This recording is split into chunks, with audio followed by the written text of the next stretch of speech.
সবকিছু হারিয়ে যাওয়ার পরই আমরা তার মূল্য বুঝি, হোক সেটা মানুষ কিংবা সময়।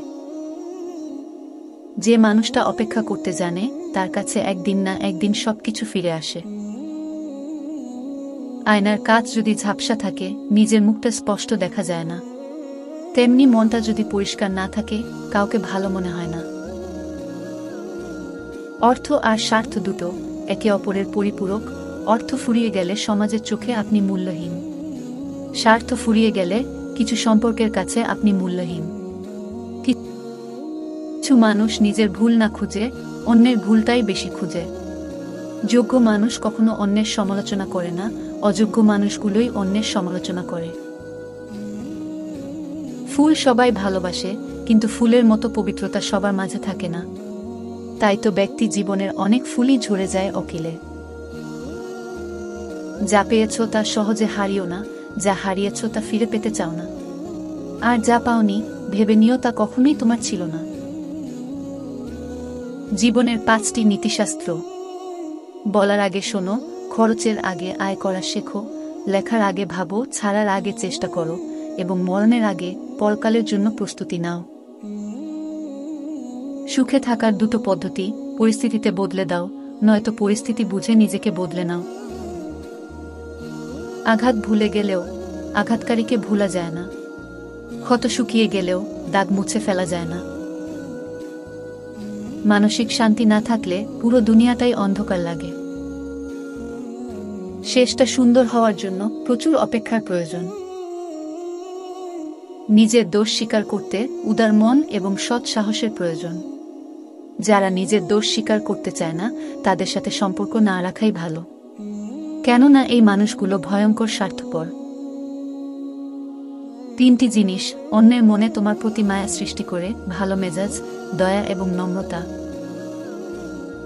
সততার রাস্তায় চলা আপনার জন্য সর্বাধিক লাভজনক, কারণ এই রাস্তায় ভিড় অনেক কম থাকে।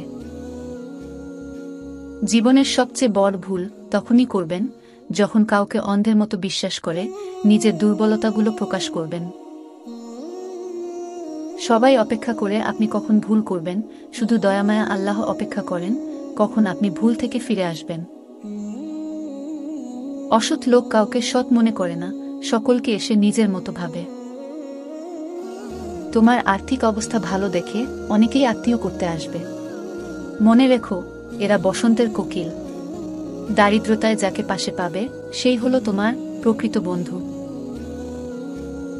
ক্ষমা করো তাকে যে অন্যায় করে, কিন্তু তাকে ক্ষমা করো না যে বিশ্বাসঘাতকতা করে।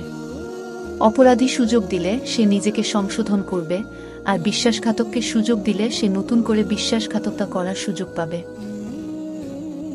শ্বশুরবাড়ির লোক যেমনই হোক না কেন তাতে আফসোস করবেন না। যদি স্বামী ভালো হয় তো নিজেকে ভাগ্যবতী মনে করবেন।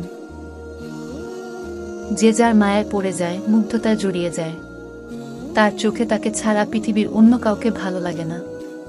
যত সম্ভব একটু কম বলবেন, কম বুঝবেন, দেখবেন জীবনে অনেক সমস্যাকেই পাশ কাটিয়ে আসতে পারবেন। ঝামেলায় কম পড়বেন, ভালো থাকতে পারবেন। জগতে তারাই সুখী যারা অন্যের মুখে নিজের নিন্দা শুনে এবং নিজের মনে রাগ বা দুঃখ না এনে নিজের দোষকে সংশোধন করতে পারে, তারাই সুখী। একজন মানুষ তোমার নামে অন্যজনের কাছে কিছু বললে তাতে কান দিও না, সবকিছু নিজের হাতে যাচাই করিও, কারণ সব সময় সবার বলা কথা সত্য নাও হতে পারে। আপনার মেয়েকে বিয়ে দেওয়ার আগে তাকে শিক্ষিত করুন, এবং বিয়ের আগে ছেলে পয়সাওয়ালা কিনা এই চিন্তা না করে ছেলের চরিত্রটা দেখুন, কারণ টাকা পয়সা দিয়ে কোনোদিন সুখ শান্তি কেনা যায় না। আপনার মেয়েকে সুখী করতে একজন ভালো মনের মানুষই যথেষ্ট। যে 5 ধরনের মানুষ জীবনে সুখী হতে পারে না: 1. যে সমস্ত ব্যক্তিরা অপরের উপর নির্ভরশীল হয়ে পড়ে, অপরের সাহায্য ছাড়া নিজের জীবন কাটাতে পারে না, তারাই সর্বদা দুঃখী থাকে। 2. সর্বদা সন্দেহকারী ব্যক্তি, এরা সব বিষয়কে সন্দেহের চোখে দেখে এবং মানসিকভাবে অত্যাধিক সেই বিষয়টি চিন্তাভাবনা করে, তাই এরা সব সময় দুঃখ থাকে। 3. যে ব্যক্তি অল্পতেই তুষ্ট হয় না। অনেক মানুষ আছে যারা কোনো কিছুতেই সন্তুষ্ট হয় না। তাদের যতই আপনি আনন্দিত করতে চান, যতই আপনি ধন দৌলত দিয়ে দিন না কেন, তারা কোনো কিছুতেই সন্তুষ্ট হয় না। এই প্রকার ব্যক্তিরা জীবনে কখনো সুখী হয় না। 4 যে অপরের সুখ দেখে জ্বলতে থাকে তারা কখনো সুখী হয় না। 5 যে ব্যক্তি সবকিছুতেই রাগ করে, সামান্য কিছু ব্যাপারে কারণে অকারণে রেগে যায়, তারা কোনোদিনও সুখী হতে পারে না।